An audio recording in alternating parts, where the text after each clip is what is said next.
Ceerno Massamba min calmitima min juurima min ñaguima duwaw min ñaguima kadi yafuya no fewi eyi affaire Dakar édition 2025 Allah waɗi hankadi ko heddi hen ko ñalawma goto rek ñalawma aljuma o woni ko keddotoɗen hen kono noon no jiiruɗen ni kam vraiment hankadi en cuusti caggal yettude Allah vraiment en cuusti no fewi saabu kala ko ɓurno hatojinede ɓurno sohlede ko ni wayno hankadi koko gasini hayso won ko heddi hen ko finition ngaji ɗi keddi hen fodde no jiiruɗen ni ji Dakar o dendagal to fitteteno ko ɓuri hewde fittama waɗino noon tardema seeɗa kono Allah newnani en kam vraiment gila samedi o Allah waɗi machine Azirou ɗo yettiɗo e Dakar gila nden kankone omo jokki golle makko ha ɗo jarten ɗo omo golla e nder Dakar he ɗum ne waɗi laabi ɗi Allah waɗi kam ɗi ɓuri hewde ko yalti so ɗum ɓenni kadi en ji service aji ɗi eɗi kewi sa yi santé ko hen tawa joguitiɓe affaire cellal kamɓene ko ɗo ɓe goni e Dakar he Allah waɗi kamɓene nokku mabɓe fewnama ha paari kala ko sohletene toon waɗama ko wayno gendarmerie kamɓene ko noon kala koɓe cohlatno ko wayno tantuji mabɓe ha e taroɗɗe foof fewnama ha paari ko noonne kadi service d'hygiène kamɓene nokkuji mabɓe ɗi pewnama paari ko noonne kadi wa sapeur pompier kamɓene eɓe jogui ɗo place uji kamɓe ko yata place uji 13 e nder Dakar he kamɓe fof ɓuuri ɗo hewde koɓe gollata e nder Dakar he kono ɗum foof Allah newnani en foof paari eyyi kono noonne kadi eaux et forêt kamɓene ko noon kamɓene nokku mabɓe fewnama ha fewi darima gendarmerie judiciaire woni ɓe ganduɗa joguitiɓe alhaali waɗoɓe ko fewani ɓe ɓen jiida e waɗoɓe patrouille ɓe ɓenne kadi nokku mabɓe o fewnama ɓe mbiyete judiciaire ɓen nokku mabɓe o paari ko noonne kadi ASP kamɓene ko ɗo ɓe goni e Dakar he kamɓene eɓe gadda chaque année 100 élément mo gandanɗa yanta e ko woni ɗo e Gounass ko kamɓene nokku mabɓe o fewnama paari ko noonne kadi Senelec kamɓene koɓe ponno wadde ko foof ɓe mbaɗi hande ɓuuri hedda tan ko nattidde branchement ji e nder Dakar ji he ɗum noon won e nokkuji ɗi gandanɗa Dakar ji guidiɗi par ɗi foof électricité ji meɗen Médina Gounass ɓe eɓene terrain he kala Dakar par tan ɓe nannana ɗum courant kono noon kala ko jiiɗa tardi hen ko ɗaka courant ko tawata ko jomumen pewnani caleje muɗum ɗum addata tardemaji goɗɗi ɗi taw jomumen cuwa darnude nokkuji muɗumen ɗi ko noonne kadi to banggue vétérinaire kamɓene mawɗo région o onne ari ha ɗo kankone o waɗi visite o daari kala ko foti darde o waɗi préparé makko ha fewi nde tawno ɓe mbi cellal ko kañum woni afugal kamɓe tebbul ɗi ko kamɓe kalfina ɗum ɓe gardi e équipement mabɓe tumɗo ɓe dendagal koɓe cohlatno ministre tottiɓe ha timmi foof ɓe gardi hen service d'hygiène kamɓene ko hono noon ɓe mbi kamɓene ɓe gari ɓe mbaɗi déplacé 5 véhicules mo gandanɗa ko ɗo o wonata e Dakar he o ari tan ko gollude golle Dakar ɗe toppitade yimɓeɓe ila e defoɓeɓe ha e foof e kala ko yiiya ko ganduɗa ina addana yimɓe caɗele kamɓene taw ɓe mbawi darade hen eyyi ko nonne kadi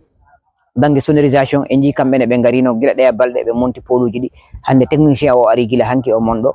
o mona waɗa installé ɗo e nden kam ɗo e janggo en ɗamini taw foof paari hankadi eyyi ɗum ɗon to banggue basuji en jii ko présidence banggue ɗi ɓe jogui ɗi kamɓe ɓe gaddanno ko 600 métre carré e nder Dakar he ɗum noon hikka ɓe ɓeydi hen 700 métre carré eyyi woni hikka ɓe mbaɗi 3700 métre carré on mo gandanɗa kañum ko affaire laamu ngu kamɓe jogiti ɗum eyyi ɗum woni ɗi basuji daneji ɗi jeyeten ɗi ɗin ko comité o jogui ɗum jiida e ɗi basuji ɗi comité organisation jogui woni dental Dakar ɗi ɗin kadi ko banggue muɗum banggue jerande ɗo ni woni ɓe eggini yimɓe yaron waɗani caɗele yimɓe walla eyyi gonga jerande yimɓeɓe sa yino pamirta jerande ko ɓuura wiyede tengtinede ko nawet ton ko ɗum watta caɗele yimɓe nde tawno ko yaagol lawol goto tan codoya garta par ce que ɓuura egguinede ko wayno ɓoggi ɗi jamɗe ɗe leese ɗe ha e ratoji peeluji machine aji ko gandanɗa machine bagasuji ɗi ganduɗa ina kawjina yimɓe e laabi ɗi ko ɗin newata kono wo amma ko fati e alimentation ganduɗa ko yimɓeɓe kutorto ko ɗum ina yamira wonde e nder Dakar he ɗum gendarme mabɓe kalnama ɗum ko ñamete ko il faut wonda e nder yimɓe par ce que a wawa sohlude particulier mbiyeɗa ya immo guila Dakar ceeroto woni ɗo ha to jeereto ɗum to ina woɗɗi ɗum wontanta yimɓe ko walla cohlama bus ndiyam mo jeerɗa wiyeɗa ko ma jaa ha toon ɗum tawa vraiment noon kam so wayi noon fewata yimɓeɓe musaɗe yimɓeɓe ɗum tagui jeere nde wiya ko matériel mo ganduɗa matériel luuro tan nawa caggal to wayno yewɓe comciɓe ine kawjina ne mbaɗi radio en ɓe ɓen nawa dow to kono ko ñamete e ko yarete e defte e kurusaji ɗum ko e nder Dakar ji he wonata inchallahu taala banggue citerneji ndiyam ɗi ko ari walla ko ɓeydi eyyi citerneji ɗi eɗen ɗamini 25 citerne eyyi 25 citerne ina ɗamina ina ara e lawol ɓenno so gari won Dakar ji ɗi gandanɗa tiwoji ndiyam mbawani yettade toon kala to damo tiwoji ndiyam mbawani yettade toon ɓe toon ɓe citernaji ɗi jahata hen jirlo ɓe mbaɗata kamɓe citernaji ɗi mbaɗata ko programme ɓe peccat leɗɗe ɗe wiye oɗo citerne kañum jeeyi oɗo zone oɗa jeeyi oɗa zone oɗa jeeyi oɗa zone to jomum ƴoogi tan ne andi to fayi jogo non kadi seternaji ngana din ko réserve fu encadré ka taw ko haaju surprise ari taw ne jogi jahoji dum ko non be waɗita jubbudi dum ko e gallogol hajjisi so haadi fuddima tan kanji hajjisi gondata hajjisi hankadi jokkondirta mabbe nawega ille seterneji saaji be ngoy ko yogay dakaji be garata atande men ndiyam to jiben gala barille paanu jumba ndiyam be ko seseje jaha wuro to wala ko daka do kay di jaha renfort wuro parce que souvent wuro ko jangay daña cedele ndiyam so dañi cedele non be nelda ton toujours hedde 5 citerne din jaha wuro to wallide yimbe be bele mbaaw dañde parce que nde wonno wuro ngo kadi hewat hobbe wonobe to ben cohla ndiyam dum tagi kambe ne be mbaawa be jaha ton be nokkira ton ndiyam be ngono do kadi e Daka wona wonbe do e Daka he forage Madina o e forage uji Daka di so Daka yonti kanji fof gonti forage goto kanji fof golle de ko golle goto hankadi kono yimbe be hobbe be dañiri ndiyam ha timma dum tan woni sohla dentangal woni 5 sohla julbe dum woni sohla comité d'organisation kala ko jidon hen manki tan de tawno de gandi Daka monugol mun e kewal mudum inde wiide ya wat maîtriser fof à 100% tawde ina satti kono non anniya o kam wadde maîtriser 100% kala ko yiya hen ina manki yimbe be ganda ko aduna wayi non e tawne ina nyaaga hen yafuya wo amma nak julbe arobe be ganda ngala to mbadi ndiyam be nyaaga kala garo yo addu barille mawde de wada e Daka mudum taw so siterne o ari yo gante ha barille ma kew waaw bennude nokko boddo pati a wawa jogade panuji e nder 5 minutes fo nodda siterne o arta taw do yehi bangi goddo dum ina adda cedelde de so jomum en gaddan to mbadi ndiyam il faut ko jomum en gadda barille ha mawde bada e Dakaji mudum he siterne so ari jogana be ha wet so wayno sa jogi subaka ko kikiide cokli toyta ndiyam kono so woni ko panuji jogida dum seeda fof a sohla ndiyam on ko mo gonden do ko nokku defrede bele defantif ko Daka o fof wala ko service aji ko sarahaji ko halben defante do ko do woni deferdu comité d'organisation woni fondation dido duubi fodde duubi nay kam en jii service aji hankadi e batuji meden caggal wuro di be natti haalde haala cedele nyamde den so en jehino be bet nyamde ne manki nangam e nangam ne manki joni Allah walli en gila ndudo deferdu do dari dum kam natti ha laabi ndudo deferdu ndu kippi koko ina heewi ndu kippi santé ndu kippi service d'hygiène ina kippi croix rouge ina kippi ASP ji di ina kippi mécanicien ji di ina pikki to nder Daka présidence o ina kippi service aji kewdi ina kippi ko yata e fodde service aji 15 di gandanda dum ko kambe jogiti dum hikka kadi ina beydi hen ICG be gandanda 96 personnes ben ina beydi e définir du he kala nyaloma kala ko fandi be ndesat barmeji sappo nde yata ha Daka gaso non hankadi nyande fo ina be hobbe be ina beydo barmeji di ina beydo rawane be mbadi e mayru dépense ko yata e 24 millions définir du tan ko nyami gila e gay ha e maaro mun e neba mun e legumaji mun kala ko yadata hen fere o daroyima ha 24 millions donc ko dum woni ko jita enen dentangal ko wonde jaltinde eden bodo ko sababu no ndudo deferdu ha e fewnugol ko wayno gendarme be fewnande be mahande be tarode sapra be mahande be tarode e odo magasin mo jita do ko hen ma ha dum woni ko dendinten de balde ko dum woni sababu o men moƴƴi dental anda dum no feewi sasi neddo hunde ko rendini ko so haalaka jomum en gandata to dum fayi do joni actuellement do to jarten do saabe kalnima fodde ko yalti e khalise sa haalnama dum adabata jamde adabata jabde kono ko dépassé walete dépense ko ino heewi ni hanno dépense do so rendino comité d'organisation dépense mabbe ni hanno ha 60 70 millions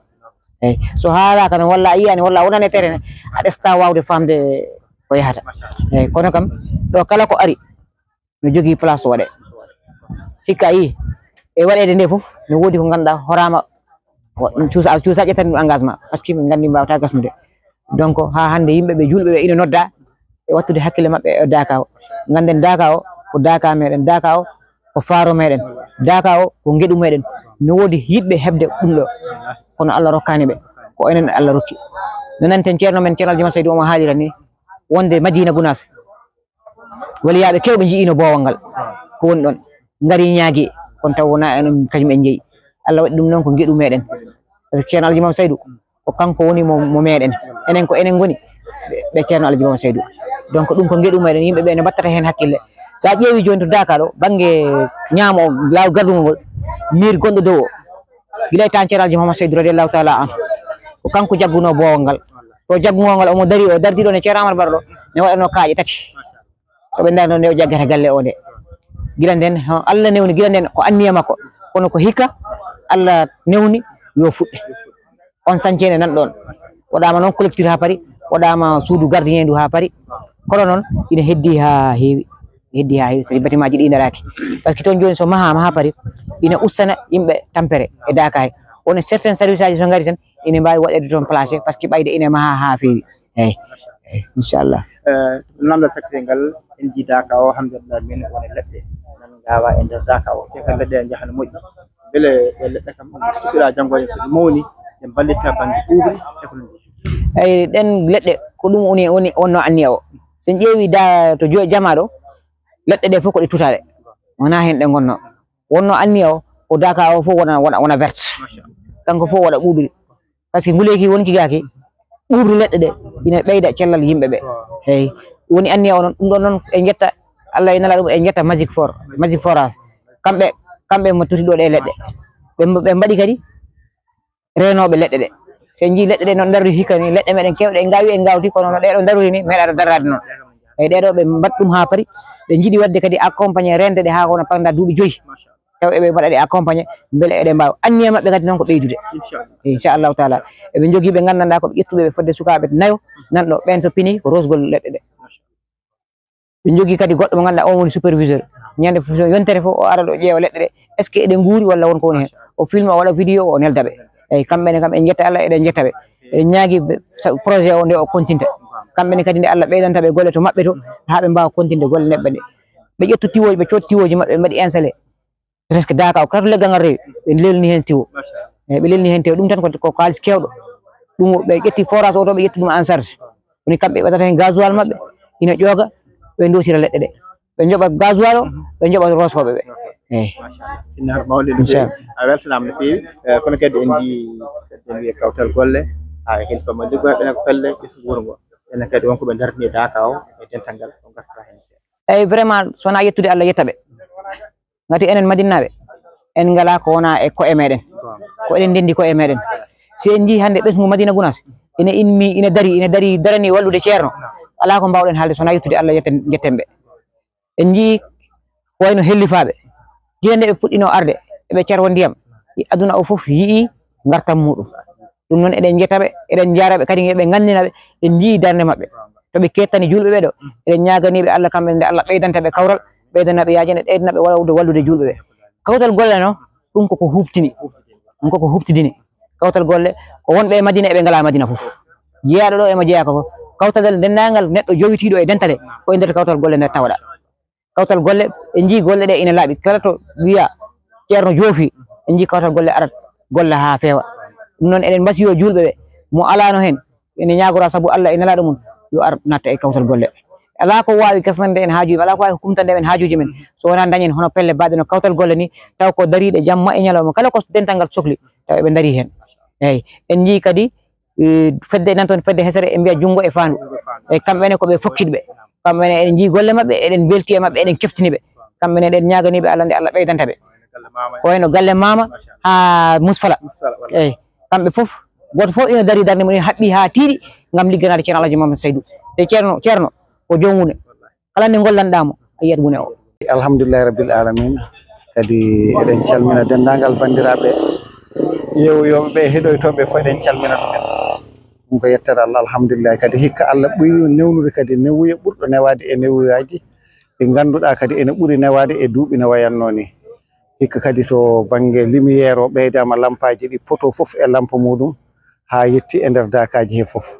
kadi dakaji ɗi en puɗɗima joni e nder yontere ɓennude kene wona 190 daka en puɗɗima wadde ɗum branchement ni hande gonɗen koye daka hande jokkitten jama o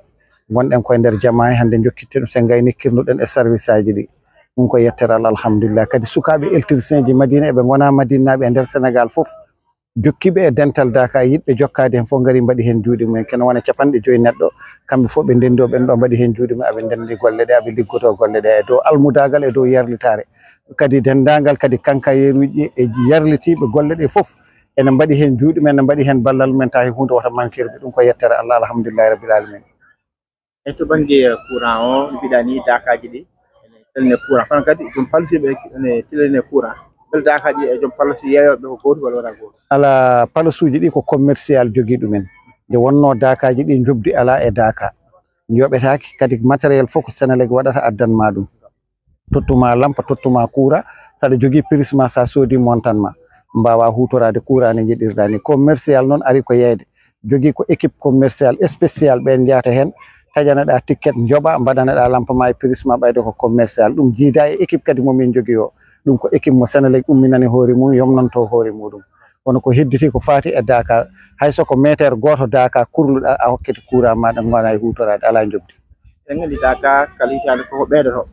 beele ke bange Senelec ɓeydi ko potoji walla ala ko fiiluji ɓeydi beele hesɓe mbawa heɓde courant timmuɗo. Eyyi hitande foof ɓe ɓeyda potoji hay hikka potoji ɓeydama nde wonno hitande fof Dakar o ɓeydoto to Dakar o no ɓeydorto foof noon potoji ɗi ɓeydorto kabule o ɓeydete ha yettoɓe mbawa heɓde koɓe jiiɗi ko hitande fof ene ɓeydo e nder ko jiɗɗen ko ene ɓeydo no yiɗirani. Ɗonjo courant o eɗen gandi courant sahaaji waɗa caɗele gila fiiluji ha e masa bel hikka fodde golloɓe hemɓe o ƴeewi ɓe gaddotonɓe taw koɓe qualifié walla ala koɓe keɓɗen foof. Eyyi alhamdoulillahi rabbil alamin ko ari ko fof ne waɗi qualifié kala hen ko waɗani qualifié heedata koye sarugol matériel kadi kala hen baɗɗo qualifié ko on heewi tottede yo gollu e wonno sa waɗi qualifié a andi ɗum ko an tan wawi gollude ɗum mo anda o sa tottimo tan lororo fof kadi ɗum waɗi ko ganduɗo tan wawi tottede ko bawɗo tan kadi wawi tottede inchallah. Jarama jarama